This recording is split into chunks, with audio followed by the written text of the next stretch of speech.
आपकी कम्युनिटी में बहुत सारे लोग पूछ रहे हैं कि हम आपको वोट क्यों दें?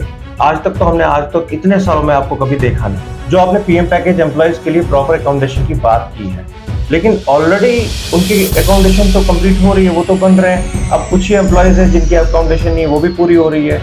आप किस चीज को लेके इस पे बात कर रहे हैं कि आप अकोमोडेशन करवा देंगे? वो तो हो रही है।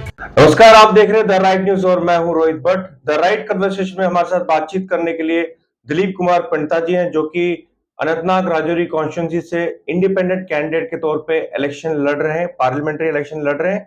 सबसे पहले दिलीप जी, आपका स्वागत है द राइट न्यूज में। Thank you. दिलीप जी, हम जानना चाहेंगे कि बीइंग अ कश्मीरी पंडित, आप पार्लियामेंट्री इलेक्शन लड़ रहे हैं जिसमें और भी कुछ लोग अलग अलग जगहों से लड़ रहे हैं। कश्मीरी पंडित की बात करें तो क्या लगता है आपको कि आपको आज की डेट में ये एहसास हो रहा है कि आप जीत रहे हैं, जीत पाएंगे इस इलेक्शन को? सर, मैं जीतने के लिए ही निकला हूँ, हम्म। क्योंकि जो हमारे कश्मीरी पंडितों की जो मिजरीज है पिछले 35 साल से आज तक किसी ने एड्रेस नहीं करी। जो हमारे साथ जुल्म हुआ है पिछले 35 साल से, जितनी भी किलिंग्स हुई है कश्मीरी पंडितों की, till date there is not a single conviction. FIR हुई है, कन्विक्शन नहीं है। नामालूम बंदूक बाजारों ने फलाने को गोली मारी। Who was that? वो वही लोग हैं जो आज सिस्टम में हैं, जो चिट्ठियों के बल पे अपॉइंट हुए हैं। ठीक है, तो मेरी लड़ाई उस इंसाफ के साथ है जो कश्मीरी पंडित को उस इंसाफ से महरूम रखा गया है। तो मेरी लड़ाई उस इंसाफ की है। टोटल हम जानना चाहेंगे कि इस कॉन्स्टिट्यूंसी में कितने वोट्स हैं टोटल? इसमें 18 लाख वोट है। 18 लाख वोट में कश्मीरी पंडित वोट कितने हैं? 47,000। तो आपको लगता है कि 47,000 वोट भी आपको पड़ जाए तो आप जीत जाएंगे?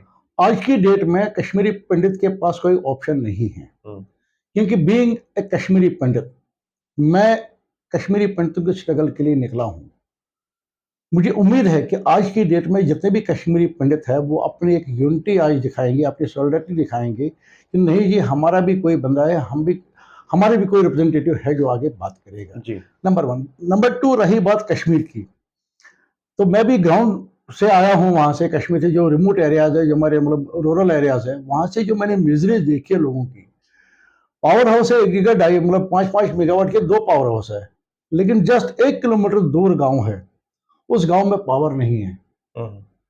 तो वो बोल रहे कि भाई पावर यहां बन रहा है तो हम अंधेरे में है।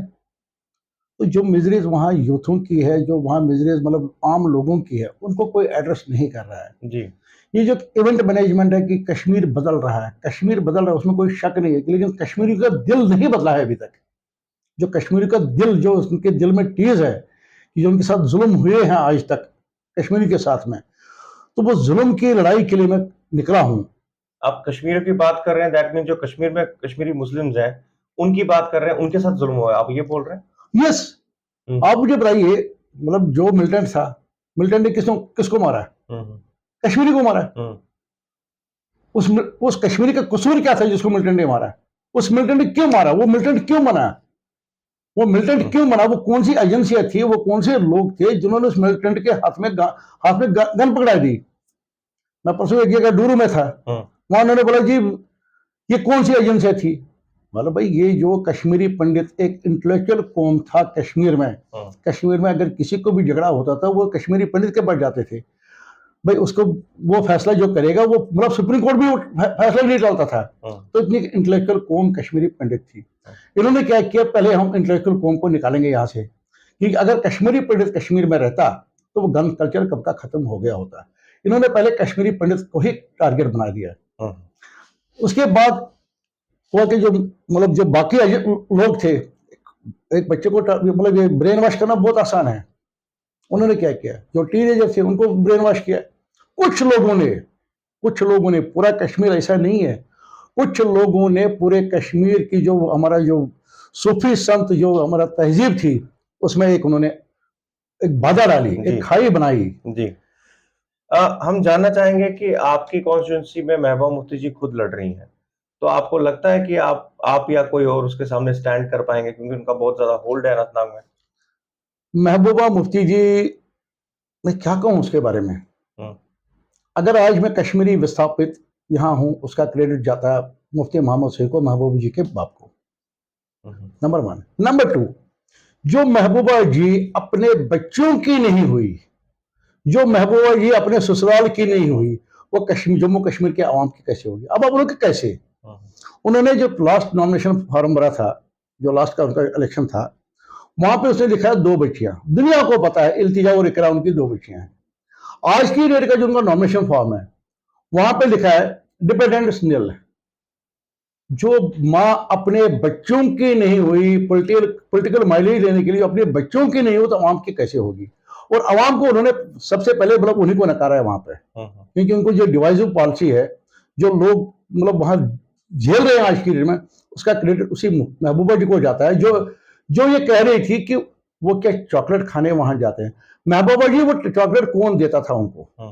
वो चॉकलेट तो आप ही देते थे, क्योंकि जो आप 1000 रुपया 500 रुपया उनको देते थे, डेली फंडिंग देते थे, तो उसी चीज से वो चॉकलेट खरीदते थे वो, तभी वो जाते थे पलटगन खाने के लिए। और ऊपर से आप सिक्योरिटी फोर्स उनको पलटगन चलाते थे। तो डबल स्टैंडर्ड नहीं चलेगा ना, डबल स्टैंडर्ड नहीं चलेगा। जी, आपकी जो मैनिफेस्टो है, जो आपने दिया है मैनिफेस्टो, इसमें कुछ पॉइंट्स है, लेकिन सबसे पहला एक पॉइंट हम डिस्कस करना चाहेंगे। जो आपने पीएम पैकेज एम्प्लॉयज के लिए प्रॉपर अकोमोडेशन की बात की है, लेकिन ऑलरेडी उनकी अकोमोडेशन तो कंप्लीट हो रही है, वो तो बन रहे हैं। अब कुछ ही एम्प्लॉयज है जिनकी अकोमोडेशन नहीं है, वो भी पूरी हो रही है। आप किस चीज को लेके इस पे बात कर रहे हैं कि आप अकोमोडेशन करवा देंगे? वो तो हो रही है, गवर्नमेंट ऑलरेडी कर रहा है। नहीं हुई एज ऑन डेट जो भी रिसेंट जो हमारे बच्चे लगे हैं, जो भी पिछले 5, 6, 7, 8 महीने से लगे हैं, ठीक है, वो बच्चे आज भी किराए के मकान में रह रहे हैं। बिल्कुल, अभी बहुत सारे लोग किराए पे रह रहे हैं। हाँ, नंबर 2, उनकी अकोमोडेशन तैयार हो रही है ना, हो रही है। पूरे बच्चों को अभी तक अकोमोडेट नहीं किया गया, नहीं किया गया। तो आप क्या कर रहे हैं? नंबर 2, जो विश्व की कॉलोनी, जो पुरानी कॉलोनी है, उसको भी कंक्रीट में बदल दिया है, क्योंकि जो फैब्रिकेटेड वो शेड बनाए हैं, उनको भी चेंज किया जाए। अच्छा, इसके साथ में मेरे पास एक और पीएम पैकेज एम्प्लॉय को, जो उन्होंने उसके एक एफिडेविट लिया था उस टाइम कि भाई हम कश्मीर में ही सर्विस करेंगे। मुझे ये बताओ कि कश्मीरी पंडित बलि का बकरा है, उसको जहां चाहो वहां काटो, क्यों? अगर जितने भी हमारे गवर्नमेंट के जो रूल्स है, जो जेएंड के गवर्नमेंट के रूल्स है, जो सेंट्रल गवर्नमेंट के रूल्स है, वहां पे कहीं भी नहीं लिखा है कि भाई पर्टिकुलर पॉइंट पे कोई आदमी नौकरी करेगा। तो कश्मीरी पंडित के साथ ऐसा भेदभाव क्यों? क्या उनको हक नहीं है रजौरी जाने का? क्या उनको हक नहीं है पुंछ जाने का? क्या उनको हक नहीं है जम्मू आने का? क्या उनको हक नहीं है सांबा जाने का? ऐसा क्यों है? एक पर्टिकुलर कम्युनिटी के साथ भी ये भेदभाव क्यों ऐसा भेदभाव? जी, आप कह रहे हैं कि वो भी बाकी एम्प्लॉयज की तरह ट्रांसफर ले सकते हैं। ट्रांसफर लेनी चाहिए, मिलनी चाहिए उनको। अब आप उनको वो कुएं के मेंढक बनाओगे, भाई नहीं आपको इसी कुएं में रहना है, तो कम से कम अगर वो ह्यूमन बीइंग है तो उनको एक समंदर भी दिखा दो, भाई उसके आगे भी कोई दुनिया है। जम्मू में भी आपके ऑफिस है, सांबा में है, कठुआ में है, किश्तवाड़ में है, पुंछ में है, रजौरी में, तो कश्मीर में क्यों उनको ये किया गया? और दूसरी बात, जब से आपने अपना नामांकन भरा था, उसके बाद बहुत सारे लोगों ने सवाल भी किए थे, लेकिन अभी तक आप भी व्यस्त रहे, हम आपसे संपर्क नहीं कर पाए। एक इम्पोर्टेंट सवाल निकल के आता है कि कम्युनिटी में बहुत सारे लोग पूछ रहे हैं कि हम आपको वोट क्यों दें? आज तक इतने सालों में आपको कभी देखा नहीं। आज अचानक आप वोट लेने क्यों आ गए? ये बहुत बड़ा क्वेश्चन है। ये बहुत बड़ा क्वेश्चन है। इसका जवाब दीजिए। हाँ, यस। एक्चुअली हुआ कि मेरे को जुल्म होने, जो मेरे साथ जुल्म है, जो मेरे साथ सितम हुई है, जो मेरे साथ नाइंसाफी हुई है, उस नाइंसाफी ने मेरे को इतना फौलाद बनाया कि मेरे को 5 अप्रैल 2024 ऐसे एक सपना आया, भाई उठो। उस दिन क्या हुआ मेरे साथ वो मैं जानता हूं, क्योंकि 3 साल की लड़ाई जो मैं सेक्रेटरीट में लड़ रहा था, इंसाफ की लड़ाई, मैं किसी को ये नहीं बोला मेरा फेवर करो, लेकिन मैं इंसाफ की लड़ाई लड़ रहा था। फिर जब वो सपना आया मेरे को। लड़ाई क्या लड़ रहे थे आप? लड़ाई ये थी कि मेरे बच्चे का मर्डर हुआ था 2019 में। अच्छा, ठीक है। वहां पुलिस ने घोटाला करके भाई ये ड्रग ओवरडोज है, जो कहीं से एस्टेब्लिश नहीं हो रहा है। फिर क्राइम ब्रांच में केस गया, तो उन्होंने केस को क्लोज किया बिना किसी सबूत के, कि भाई ये ऐसा था। उसके बाद मैं सेक्रेटरी में चक्कर काटते रहा, भाई इसको सीबीआई को ट्रांसफर करो, क्योंकि मेरे पे जेएंडके पुलिस पे कोई विश्वास नहीं है, क्योंकि जेएंडके पुलिस में आप लोगों ने उन्हीं को अपॉइंट किया है जिन्होंने मेरे को निकाला, तो how can I expect justice from those people? तो फिर मुझे लगा कि जो हमारे वेटरन्स थे, जिनको 89, 90 में मारा गया, आज तक किसी के खिलाफ में कोई एफआईआर दर्ज नहीं हुई कि भाई फलाने ने फलाने को मारा है। Unknown gunman has killed so and so. Who was that unknown gunman? Yes, I know who is that unknown gunman. That unknown gunman is as on date in system, and he is an white collar person, जिसको आई security मिली हुई है, जिसको सब कुछ मिला हुआ, क्यों मिला उसको? अगर उसको कानून, अगर कानून यहाँ पैरेलल गवर्नमेंट जो चल रही है, जो पैरेलल गवर्नमेंट चल रही है, अगर कानून बना तो उसके लिए कानून क्यों नहीं है? अगर कानून बनाया तो उस बंदे के खिलाफ कानून क्यों नहीं काम कर रहा है? जैसे ये आपको भी होता है, हाँ जी वो सरेंडर मिलिटर है, वाई है सरेंडर? अगर सिर्फ 5 लोगों का कत्ल किया है, why he was not punished, why he was not booked? जी। आपसे दिलीप जी एक और सवाल पूछना था कि आपको जो अपने बात की, आपने अपने मेमोरेंडम में ये भी लिखा है अपना कि रीयूनियन ऑफ टू कम्युनिटीज, क्या आपको नहीं लगता कि अभी भी रीयूनियन तो है ऑलरेडी? कौन सी रीयूनियन है? You are residing in Jammu, I am residing in Jammu, ठीक है? मेरा असली घर कहाँ है? मैं कहीं भी एड्रेस लिखता हूँ, permanent address village Ramhal, at present Jagati, तो मेरा फ्यूचर कहाँ है? मेरा फ्यूचर कहाँ है? जबकि तो मेरा फ्यूचर नहीं है। तो ये इन परिस्थिति क्यों आई यहाँ पे कि मेरे को एट प्रेजेंट लिखना पड़ रहा है, जबकि मेरी अपनी प्रॉपर्टी है, मेरा अपना घर है, मेरा सब कुछ है अपना, मैं अपने घर में क्यों ना जाऊं? मैं आज उन मुसलमान लोगों से भी, ठीक है, सभी लोग गलत नहीं थे, सभी लोग गलत नहीं थे, कुछ थे अपवाद के रूप में जो हर जगह होते हैं, लेकिन आज मैंने उन मुसलमान लोगों से भी बात की, भाई I want to bridge between two communities, ठीक है? उन्होंने बोला यू आर मोस्ट वेलकम। तो डूरू में मैंने ये किया था, एड्रेस किया था, उन्होंने बोला नहीं आप खुद आओगे, हम मकान बना के देंगे और उन मकानों में रहेंगे। मैंने उनको समझाया भाई कश्मीरी पंडित क्या था तुम्हारे लिए, और जो आप लोगों ने कश्मीरी पंडित को निकाला आपने क्या खोया? और उन्होंने मतलब वो रियलाइज कर रहे हैं कि हमसे बहुत बड़ी गलती हुई है कि हमने कश्मीरी पंडित को यहाँ पे निकाला, कश्मीर से निकाला, लेकिन वो भी भाई हमारे हाथ बंधे थे क्योंकि आगे गन था, हम निहत्थे थे।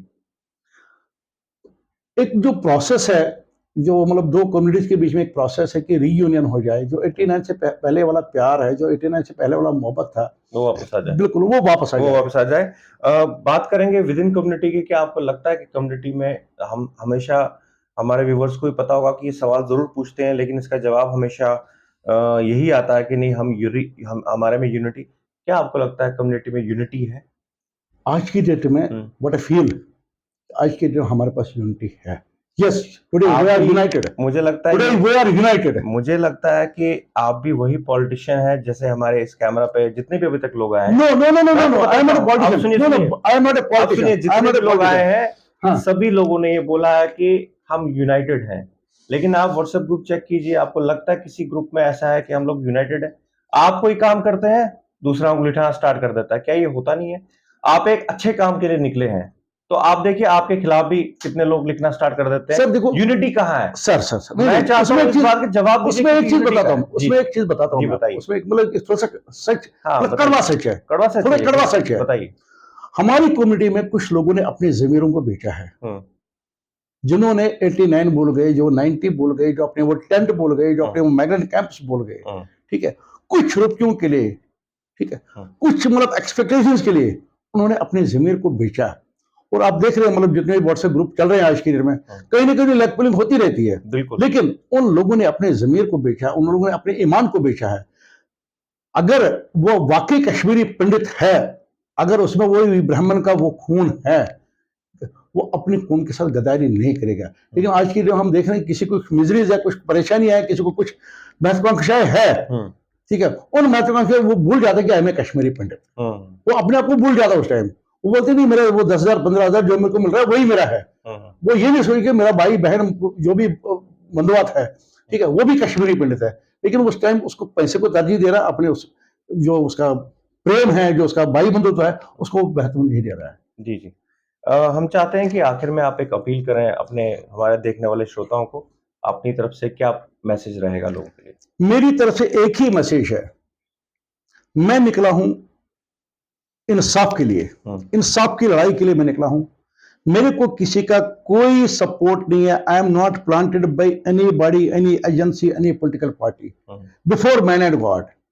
हाँ, जो मेरे साथ जुल्म हुए हैं, जो मेरे साथ सितम हुए, जो मेरे को इंसाफ नहीं मिला आज तक, ऐसे कितने लोग हैं हमारी कश्मीरी कम्युनिटी में, जैसे हमारे टिकलाल टिपलू जी है, जैसे हमारे पंडित प्रेमनाथ भट्ट जी है, नीलकंठ घंजू जी है, कितने कितने लोग हैं जिनको आज तक इंसाफ नहीं मिला। मैं उस इंसाफ की लड़ाई के लिए अकेला निकला था, अकेला निकला था। अकेले निकलते निकलते मेरा बहुत बड़ा कारवां बन गया, मेरा बहुत बड़ा कारवां बन गया। इसमें हमारी कश्मीरी कम्युनिटी को भी आज तक किसी को इंसाफ नहीं मिला है, चाहे कश्मीर हो या चाहे जम्मू हो, इंसाफ आज कोसों दूर है। तो हम उस इंसाफ की जंग लड़ने के लिए निकले हैं। तो मैं अपनी कम्युनिटी से सभी से अनुरोध करता हूं कि इस जंग में मेरा सहयोग दे। मेरा निशान है ट्यूबलाइट, सीरियल नंबर 12 ईवीएम पे है। जी जी। तो मैं सभी भाई बहनों से अनुरोध करता हूं, हाथ जोड़ से अनुरोध करता हूं कि न बिकूंगा न झुकूंगा, मरने की कोई ये नहीं है कि भाई डर नहीं है। निकला हूं एक देश का सच्चा सिपाही निकला हूं, अपनी कम्युनिटी का सच्चा सिपाही निकला हूं, और मैं अपने आप को अपनी कम्युनिटी को अर्पित करता हूं। बिल्कुल बिल्कुल। चलिए, हम भी टीआरएन की टीम की तरफ से आपको शुभकामनाएं देते हैं और बने रहिए हमारे साथ।